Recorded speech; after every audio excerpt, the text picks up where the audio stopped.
Ëndra ime është që Shqipëria të ndjekë të njëjtën rrugë për në Bashkimin Evropian si vendi im.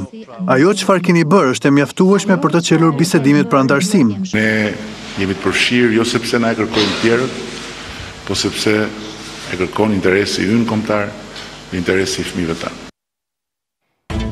Polaku, presidenti i Këshillit Evropian Donald Tusk i bindur për negociatat e antarësimit me Shqipërinë, rrugën e nisi Skënderbeu në luftën ndaj turqëve, bisedime me vendet skeptike. Rama mbrin në Berlin për takimin e nesër me Merkel. Presidenti i Francës, Emmanuel Macron, viziton shtëpinë e bardhë, bisedime me Trump për Sirinë, Iranin dhe tregtinë. Presidenti amerikan kujdeset deri në detaje për pritjen shtetërore. Komunikim pas pak nga Washingtoni me Kida Kostrecin. Mbyllen hetimet për rrugën Gjinar Elbasan në gjykatë, 11 të akuzuar me syre 2 ish drejtorët Toma e Gjika rrezikojnë 7 vite burg. Virusi i fruthit vazhdon të qarkullojë në Shqipëri. 600 persona rrezikojnë të prekur që nga muaji janar, kur u shënua dhe rasti i parë, vaksinimi është thirrje e mjekëve. Mungesa e besimit në rritjen ekonomike të Shqipërisë i frikson bankat, regjistrohet ulje e kredive të dhëna për bizneset dhe individët, por po ashtu shtohen kushtet dhe interesat.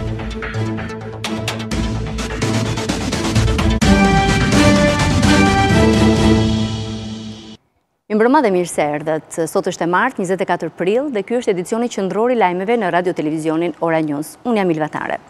Presidenti i Këshillit Evropian Donald Tusk, me qenë se ka qenë një ditë e gjatë që është folur për Donald Trump dhe vizitën e presidentit francez Macron në shtëpinë e bardhë, por Tusk ishte në Tiranë dhe gjatë vizitës së tij ishte optimist për sa i takon rekomandimit për hapjen e negociatave me Bashkimin Evropian, madje e quajti veten si një mik të shqiptarëve. Tusk tha se vendi ynë ka ku të kultivuar aspirantën evropiane që prej kohës së Skënderbeut. Si një mik i shqiptarëve, Donald Tusk, presidenti i Këshillit Evropian, u shpreh se Shqipëria e meritoi marrjen e rekomandimit për hapjen e negociatave. Tusk tregoi ëndrrën e tij që Shqipëria të ndjek rrugën e vendit të tij Polonisë në rrugën për në Bashkimin Evropian. Ëndra ime është që Shqipëria të ndjek të njëjtën rrugë për në Bashkimin Evropian si vendi im. Ajo çfarë keni bërë është e mjaftueshme për të çelur bisedimit për antarësim. Nuk është vetëm thelbi i rekomandimit të Komisionit Evropian, por është edhe opinioni im dhe nuk jam vetëm në këtë. Tusk evidentoi qasjen europiane të popullit shqiptar duke nisur nga epoka e Skënderbeut që mbrojti Europën nga turqit. Ai theksoi se edhe marrëdhëniet ekonomike Shqipëria i ka më të mëdha me Bashkimin Evropian, duke vënë përballë tij Turqinë, Kinën dhe Rusinë. Me historinë tuaj të rrallë, me Skënderbeun që mbrojti Europën nga Perandoria Otomane, jam i sigurt se ju do ta doni këtë. Eksportet tuaja 78% me Bashkimin Evropian, 3% me Kinën, 1% me Turqinë dhe 0 me Rusinë. Në deklaratën për mediat, kryeministri Edi Rama tha se Shqipëria do të vazhdojë në rrugën europiane, jo se e kërkon Brukseli, por se kjo është aspirat e popullit shqiptar.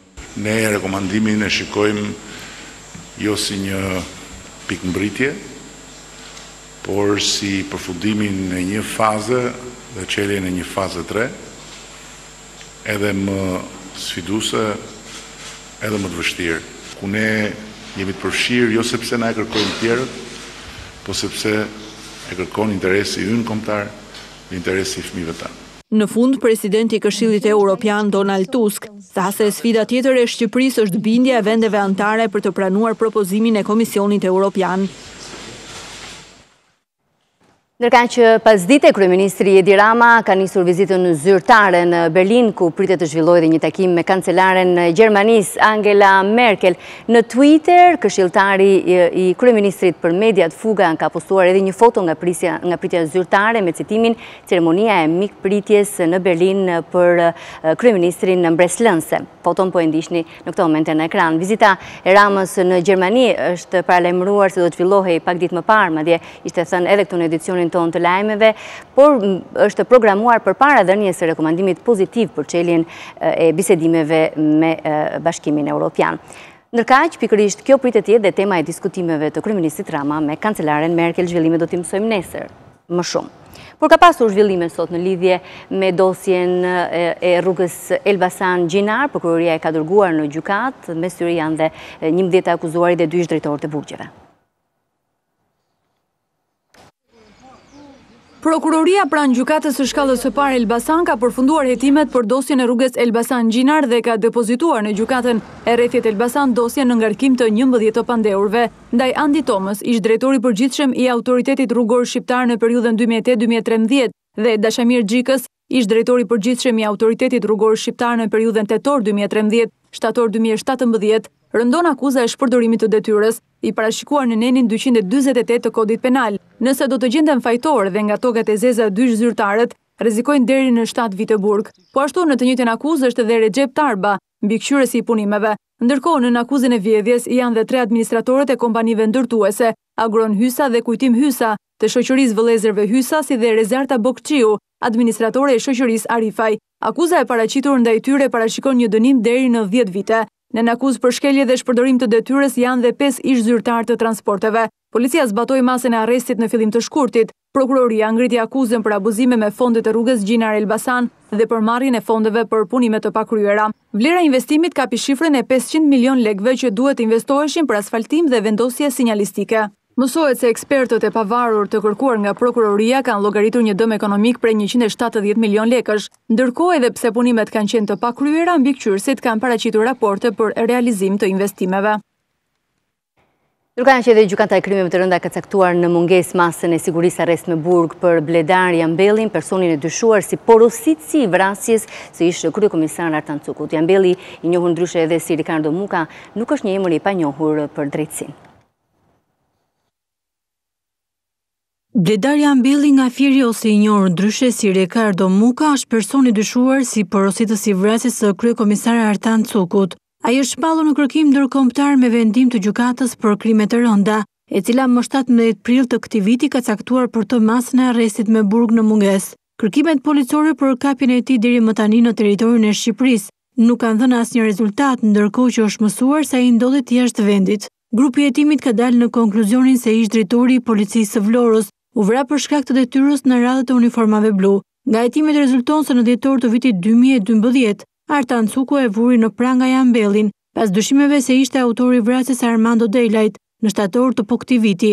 38 vjeçari i lindur në Mbrostar Ura nuk rezulton një emër i panjohur për policinë. Ai është skeduar dhe më herës i përfshirë në vrasjen e Shpëtim Mukës, Ervin Sheu dhe plagosin e Ervis Sanajt në nëntor të vitit 2006.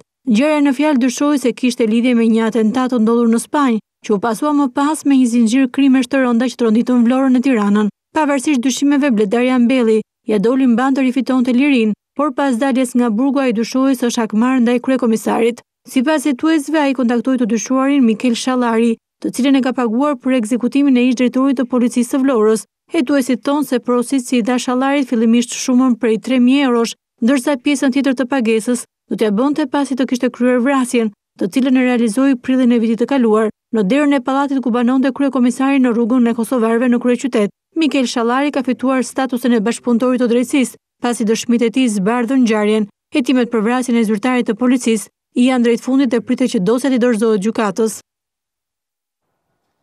Ndërkaq, megjithëse me një ulje në krahasim me vitin 2016, numri i qytetarëve shqiptar të përgjuar me vendim gjykate ka mbetur i lartë edhe në vitin 2017. Në raportin për gjendjen e kriminalitetit në vend gjatë vitit të kaluar, prokuroria bën me dije se ka përgjuar 3575 qytetarë në kuadër të hetimeve penale të kryera.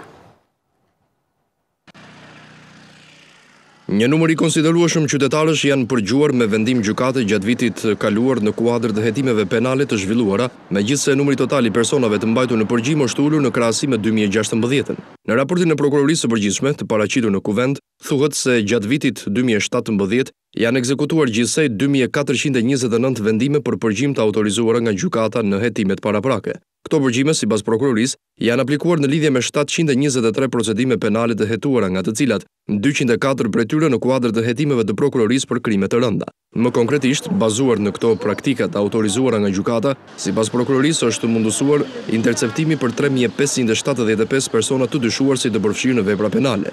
Krahasuar me vitin paraardhës 2016, prokuroria ka kryer rreth 400 raste përgjimi më pak gjatë vitit 2017. Siç bën të ditur prokuroria në kuadër të këtyre përgjimeve gjatë vitit 2017, në sajt të kësaj teknike hetimore, është arritur në arrestimin ose ndalimin e 475 personave të dyshuar për vrasje, trafikim të lëndëve narkotike, korrupsion, trafikim të armëve dhe vepra të tjera penale. Në disa raste, përgjimet kanë shërbyer edhe për marrjen e informacionit dhe mbi bazën e të dhënave të përfituara gjatë interceptimit është mundësuar regjistrimi i procedimeve penale kryesisht për veprën penale të korrupsionit personave që kryejnë funksione publike.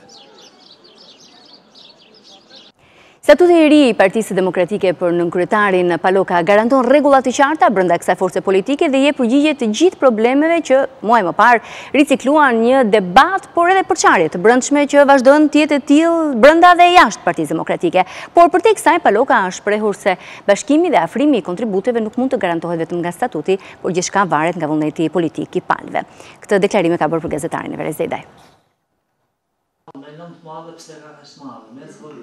Nënkryetari i Partisë Demokratike Edi Paloka thot se projekt statuti që u diskutua në Këshillin Kombëtar dhe që do të miratohet në kuvendin e thirrur të dielën e 29 prillit, është një dokument që sankcionon rregulla demokratike të funksionimit të kësaj force politike. Paloka thot se bashkimi dhe sheshimi i zërave kritik, kurse nuk mund të garantohet vetëm nga një dokument siç është statuti, por sipas tij kërkohet vullnet nga të gjitha palët. Bashkimi dhe afrimi i njerëzve është çështje vullneti pastaj, e gjithë secilit. Disa prej kritikëve të Bashës janë shprehur jo vetëm tash, edhe më parë, që nuk duan të bashkëpunojnë me Bashën. Prandaj them është çështje vullneti. Nuk është normale përsëris, aq më tepër për figura që me vite edhe kanë kontribuar, po dhe kanë marrë shumë nga Partia Demokratike. Listat ishin burimi i përçarjes dhe debatit brenda Partisë Demokratike. E ky problem sipas Palokës gjen zgjidhje në statut. Ju jep mundësinë reale antarëve të Partisë Demokratike të zgjedhin ata se nga kush duan të përfaqësohen. Qoftë në strukturën e Partisë Demokratike, po ajo që është më e rëndësishme dhe për kandidatët për deputet. Me statutin e ri, kryesia e Partisë Demokratike të kurret pothuajse me gjysmën e antarëve, por Paloka mohon që ky vendim të jetë marrë për të përjashtuar zërat kritik. Menduam të rikthehemi në numrat e dikurshëm të kryesisë Partisë Demokratike, cila ishte vërtet një organ funksional dhe që merrte edhe ajo vendime të rëndësishme. Dhe ata që quhen kundërshtar të Bashës, edhe ata kanë pasur të njëjtin objektiv. Duke komentuar rikthimin e Josefina Topallit në Këshillin Kombëtar, nënkryetari i Partisë Demokratike thot se vendimi nuk duhet të lidhet me emra konkret, por me vlerësimin e kontributeve.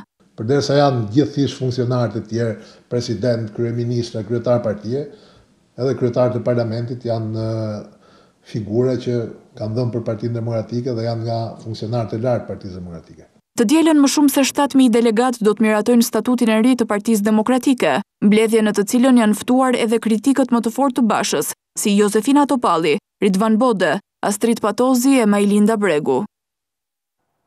Çiftet Trump dhe Macron kanë mbizotëruar media ndërkombëtare sot për shkak të vizitës shtetërore që po mban në Shtetet Bashkuara të Amerikës presidenti francez Emmanuel Macron. Ai është pritur në një atmosferë tepër të ngrohtë nga Trump. Bashkëshortja e tij Melanie pas pak do të kenë edhe një darkë shtetërore të shtruar. Ceremonia ishte gjithashtu mbreslënëse, por ajo që pritet të shihet deri në fund të kësaj vizite zyrtare që do të pasohet të premten me vajtjen e Merkelit atje, nëse do të ketë po kaq rezultate të ngrohta edhe përse takon çështjeve të nxehta, siç është Irani apo edhe Siria.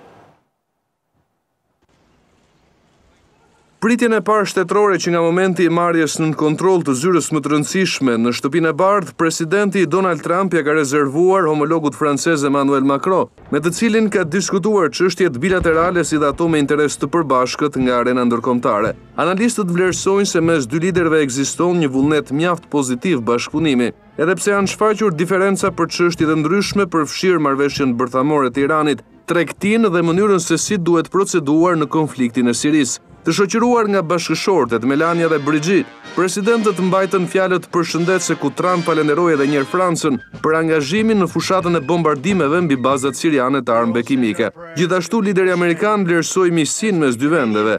Nga ana tjetër Macron shpreh se Franca dhe SBA-ja ndajnë vlera të përbashkëta për ideale si liria apo paqja. Gjatë vizitës së Macron në Shtëpinë e Bardhë nuk kanë munguar shakatë dhe batutat, ndërsa në një moment presidenti Trump u kujdes që homologu të mos kishte as bokth në shpatullën e majt.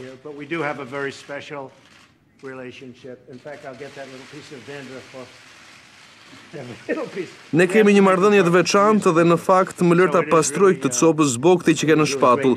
Duhet ta bëjmë perfekt pasi Macron është perfekt, u shpreh presidenti amerikan, ndërsa mes tyre pati edhe të qeshura.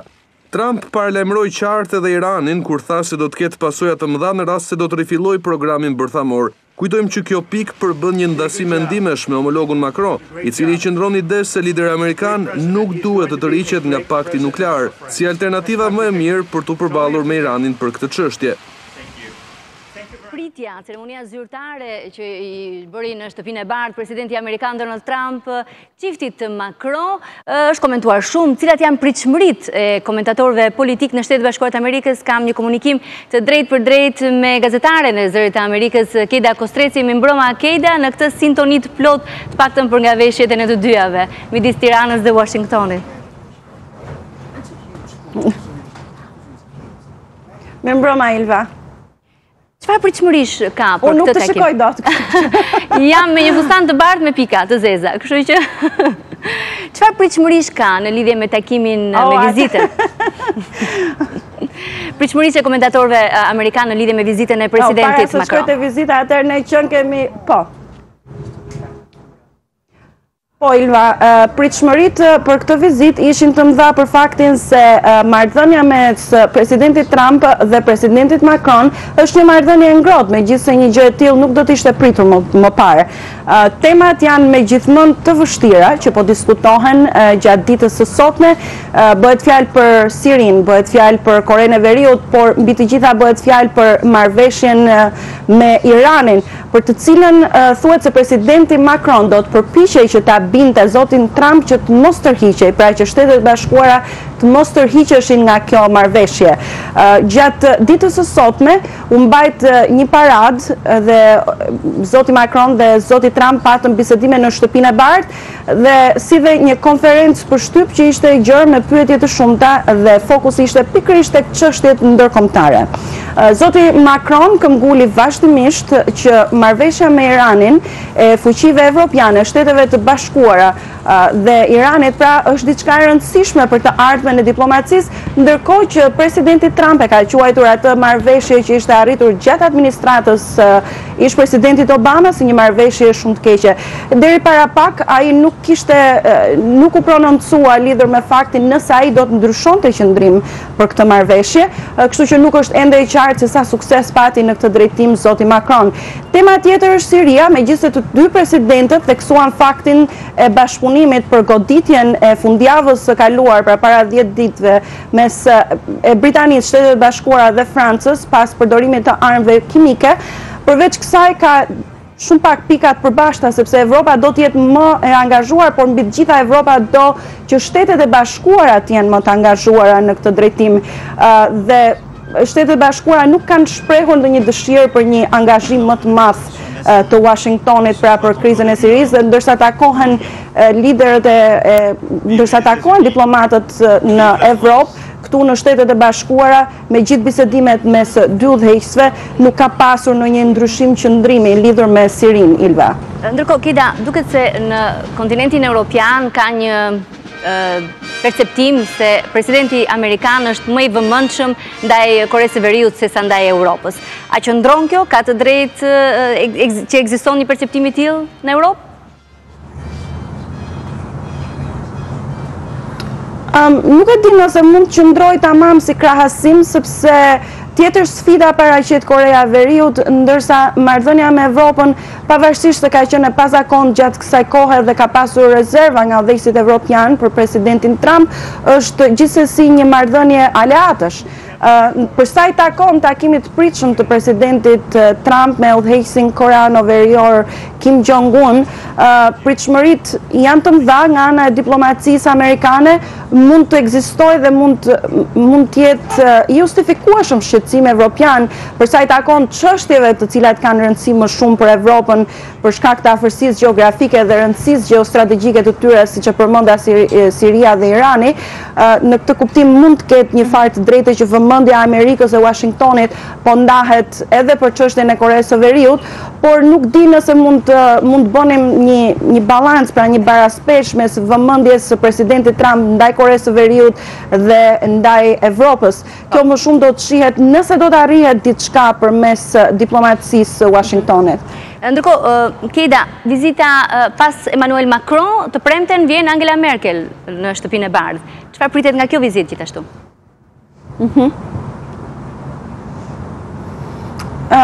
vizita e zonjës Merkel, temat do t'jen pak a shumë të ngjashme me ato të zotit Macron, me ato tema që po prek ai, por do t'jetë shumë e përqendruar tek marrëveshja bërthamore me Iranin, edhe për shkakun se Gjermania nuk ishte përfshirë në goditjen e fundit ndaj Sirisë. Dhe kjo do t'jetë pra tema kryesore për të cilën analistët thonë se do të preket gjatë vizitës. Zonja Merkel do të përdori argumentat e saj pra pikrisht për mos tërheqjen nga marrëveshje. Ajo mund të jetë pak në dizavantazh sepse marrëdhënia e saj me zotin Trump nuk është aq e afërt sa ç'është ajo e zotit Trump me zotin Macron, për cilin zoti Trump edhe po mban një darkë shtetërore, pra kjo është një vizitë shtetërore. Megjithatë ajo do të përdori fuqinë e udhëheqëses së një vendi të fuqishëm evropian për të biseduar pikërisht për këtë temë të vështirë. Ndoshta edhe tregtia do të jetë një nga temat kryesore që do diskutohet kur kancelarja Merkel të vizitojë Washingtonin të premten. Kida, dhe një pyetje e fundit, si janë pritur, gjithmonë zonjat e para komentohen, po veçanërisht veshjet e Melanis edhe të Brigitte Macron, si janë komentuar nga media?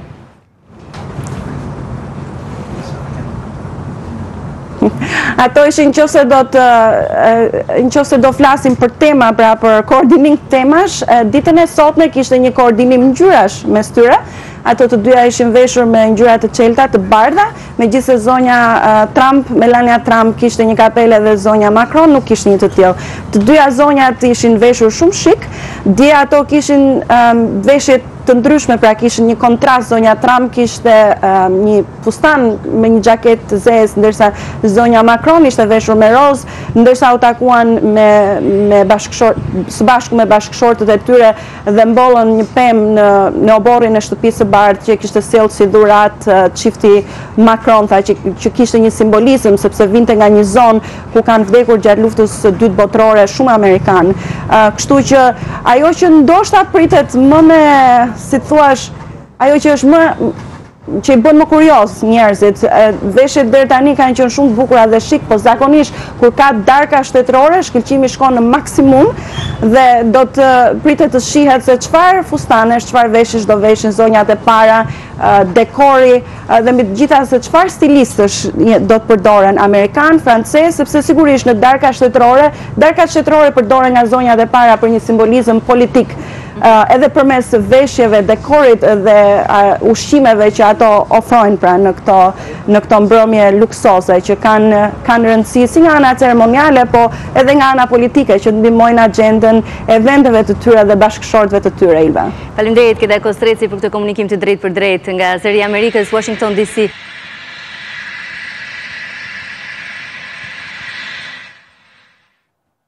Ne do të vijmë me të tjera informacione e këtë radhë nga vendi në tremujorin e parë të vitit 2018 qytetarët dhe bizneset e kanë pasur më të vështirë për të marrë një kredi. Banka e Shqipërisë raporton se bankat e nivelit të dytë e kanë forcuar kriteret, por njëkohësisht kanë ofruar edhe interesa më të larta.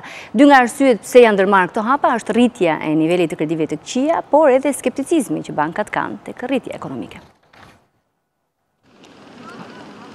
Të gjitha ata qytetarë dhe biznese që kanë dashur që të marrin një kredi gjatë 3 muajve të parë të këtij viti, janë ndeshur jo vetëm me kritere më të forta, por edhe me interesa më të larta. Banka e Shqipërisë konstaton se situata e përgjithshme e kreditimit në këtë periudhë nuk ka qenë pozitive, ndërsa pritet një përkeqësim i mëtejshëm edhe në muajt në vijim. Standardet e kredisë për individët u shtrënguan, sidomos për kredit për blerje banese dhe për konsum, ndërsa faktorët që ndikuan në këtë situatë raportohet të jenë kredit me probleme, kërkesa për më shumë kolateral si dhe tregu i pasurive të paluajtshme.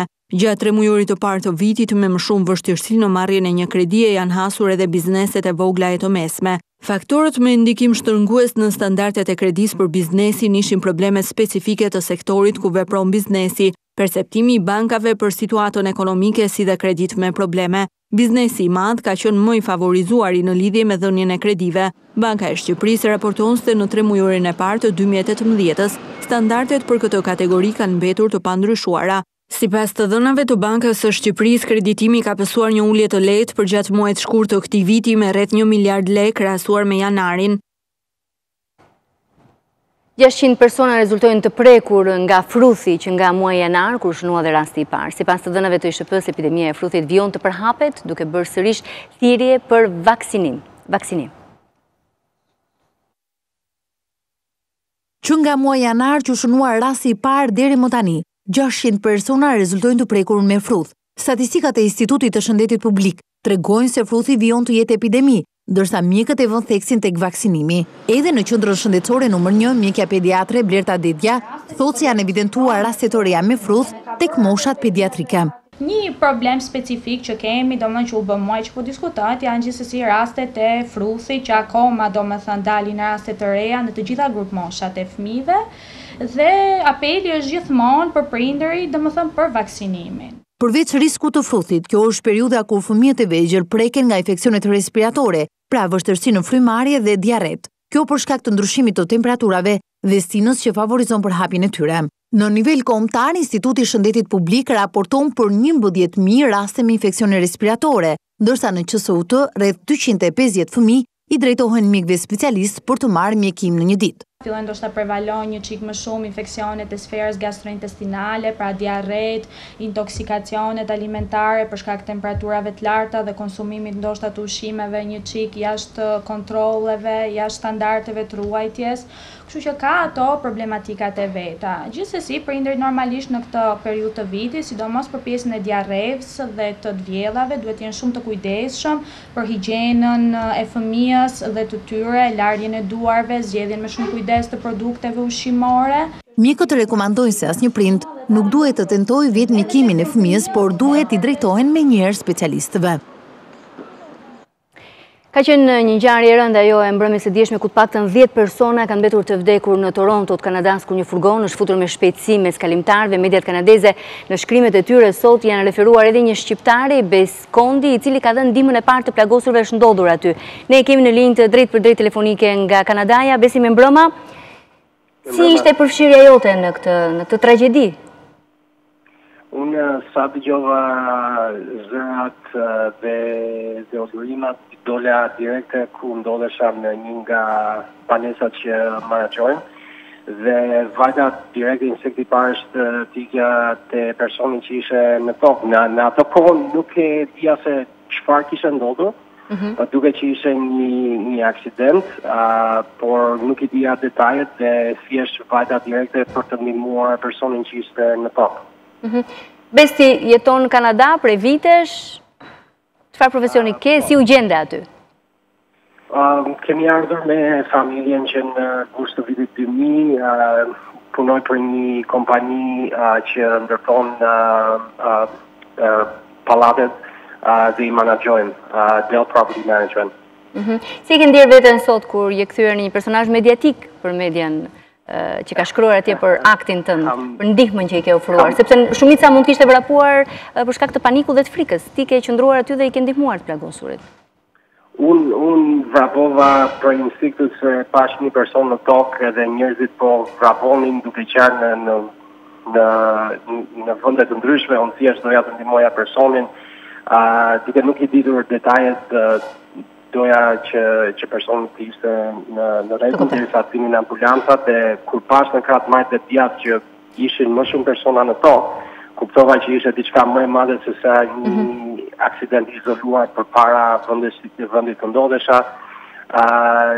Përgjigjem pyetjes si ndihen sot, shumë veta thonë shumë fjalë, kanë thënë hero, po dua të them prapë që heronjt ishin policia zarfikse, ambulanca, sidomos polici që kapi shoferin që bëri këto aksidente, ka qenë maksimale në mënyrë se si e mori një panik dhe në mënyrë në sekonda, kuptohet nga gjitha kratë kanë pas ndihmë dhe i mbajtën njerëzit nën kontroll. Besi, pyetja e fundit, a ka më shumë qartësi sot për këtë ngjarje? Ka qenë një aksident i pastër, ka qenë një akt i qëllimshëm? Ashtu duket shoferi më duket para 2 orësh i dhanë dënim krime për 10 persona dhe atentat për 10 persona tjera. Nuk kanë ndjerë më shumë detaje, thjesht ndjerën detaje rreth jetës së tij dhe ca nga njerëzit që humbën jetën. Të falenderoj, Bes. Faleminderit që edhe emrin e shqiptarëve e përmendin më përmirë në raste të tilla. Urime edhe ty. Faleminderit. Dhe natyrisht ngushëllime të gjithë familjeve të prekura nga kjo ngjarje e rëndë në Kanada.